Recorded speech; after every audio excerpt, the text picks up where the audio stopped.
I'm going to refer to a piece that you just wrote last week in the Louisville Courier-Journal in Kentucky, in which you described white Americans as moral monsters. Do you want to live in a world where it's okay for university professors to describe groups of people on the basis of their race as moral monsters? Is that the country that you want to live in? Well, I think your framing of the question is off. I would encourage people to read the piece. It's only an 800-word piece, so it takes 5 to 7 minutes. I didn't call white people moral monsters. Actually, that was the conclusion of the legendary writer James Baldwin. I'm sure some of your viewers are familiar with Baldwin. That was his conclusion after many years in America.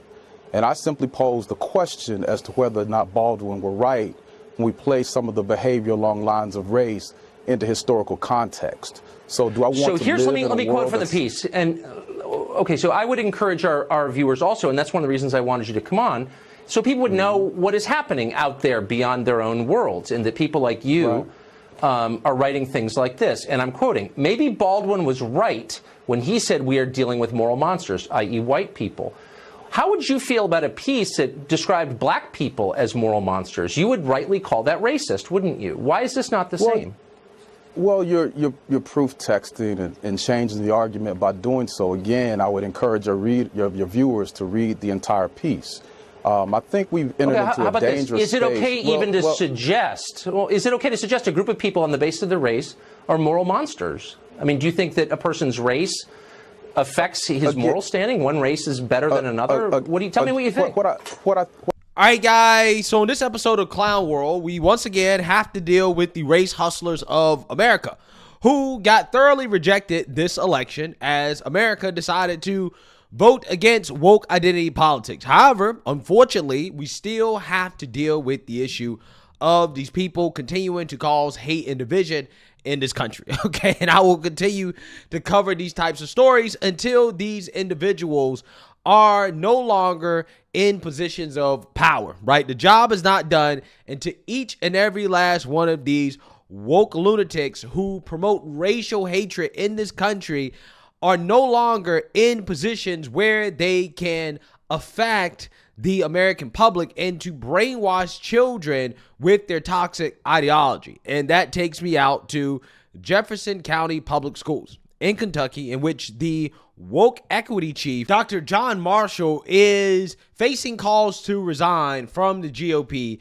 after he went on this unhinged racist rant against white people on social media. And now you have the race hustlers, like, for example, Dr. Ricky Jones coming out and defending his racist colleague by essentially calling any criticism of anti-white racism as white supremacy, right? It is white supremacy to say, hey, it's not okay for public officials, people who are supposed to be serving the people, whether you're black, white, whatever color you are, to come out and to say overtly racist things against people simply based off their skin color. So without further ado, I want to go ahead and react to this clip, this news clip of them discussing what's happening out in Kentucky. So let's get into it.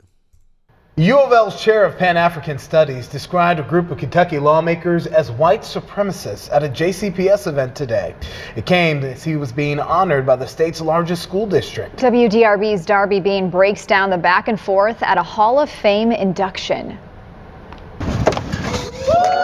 JCPS honored 7 people Tuesday as members of the district's Equity Hall of Fame. That looks amazing. We want to ensure that every child has what they need. This event comes not long after more than 12 Jefferson County legislators called for the immediate resignation of the district's chief equity officer, Dr. John Marshall, over a social media post aimed at young people, saying in part, quote, "The majority of whites could care less about you and have no issues harming you."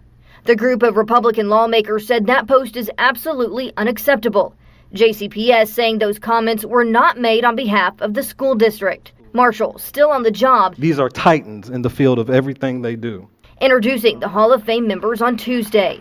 One of those new members, Dr. Ricky Jones, using his speech to say Marshall had been attacked, then named the lawmakers one by one who demanded Marshall's resignation. These are white supremacists. And when I talk about white supremacists, I'm talking about people who feel that because of their race, they are the only ones who have the right to think, know, and decide. To think about what the problems are, to know what the proper solutions are, and to decide what is going to be done. Jones also singling out what he called efforts against diversity, equity, and inclusion, or DEI. Kentucky lawmakers proposed a bill this year to abolish diversity-focused offices and race-based scholarships at public universities. The legislation did not pass. The greatest threat you face right now is white supremacy, which is in disguise as the anti-DEI movement in this state. WDRB reached out to Kentucky Senate leaders who didn't immediately comment on Jones's remarks. We've also reached out to the House. A University of Louisville spokesperson has not responded to a request for comment. I'm encouraging you, as these legislators and others will return to attack you and your children with anti-DEI legislation, which is really the maintenance of white supremacy legislation in this state at this time in the 21st century. You better fight back. JCPS said Superintendent Marty Polio was unavailable for an interview and that the remarks are Ricky Jones' personal comments. Reporting in Louisville, Darby Bean, WDRB News. Jones was not the... Why are so many black Americans so brutally mean and inhumane, which I would never write? How would you respond to that? Wouldn't you say you're a racist, as you clearly are? No, the first thing that I would do is I would read the piece. And I think, unfortunately, as I talked to your producer this afternoon, I mean, being pugnacious with people like you and I, when we don't know one another, certainly, but we're both Americans, it makes for good television. But it doesn't make for people understanding one another. So I think I'm quoting your piece. You tell me, hold on, is this quote incorrect? And don't lay this nonsense on me. Why are so many? Are these your words? Tell me what you meant by it. Why are so many white Americans? I'm being patient with you, but when you start spinning me, I lose my patience. I'm going to be patient with you. I'm going to be patient with you and let you ask and answer the questions if you'd like to, but we'll run out of time because television is certainly a short platform. But again, I encourage people to read the piece. Why are so many white Americans so? You've said that 5 times. Why don't you answer my question, which is, would it be okay for me to write the sentence, why are black Americans so brutally mean and insensitive? If you would, please answer the question. I'm answering the question. The first thing that I would do, I would not limit myself in a very myopic way to one sentence of a piece. I would endeavor to read the entire piece, which you certainly are intelligent enough to do. It's 800 words, okay? This is not the Republic here. It's only this 800 words. So can you account for one sentence in that piece? Can you just answer my question? If I wrote an 800-word piece in which I said, why are black people so awful and morally deficient, what would you think of that? I would not think you were a racist, but I would think that you are racially insensitive if you would take a piece and not look at the genesis of that piece and place it into historical and literary context. And do people who are watching your show and reading the piece with attacking people on the basis of their race, which is so common on the left now? Don't you see yourself as part of the problem, as a driver of race hatred? You don't see that? No, that's not what the piece does. What I find troubling, yes, it does do that. Is I understand many white brothers and sisters may not even be aware of what they're doing. But when people bring the situation to them and they respond in an indignant way, then that raises a question of morality that I think we have to wrestle with. I'm trying to get a straight answer out of you. My next question is, how much do you make in your sinecure over there at the University of wherever? But you won't answer that, I'm sure. Look, you're not answering my question. I'm sure I don't make nearly as much as you with the race baiting that you do. I'm wondering.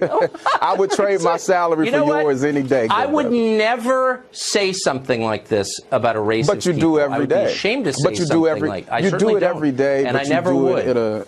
You do it in a more cursory way, which doesn't really help the discussion. You know, I mean, so yeah.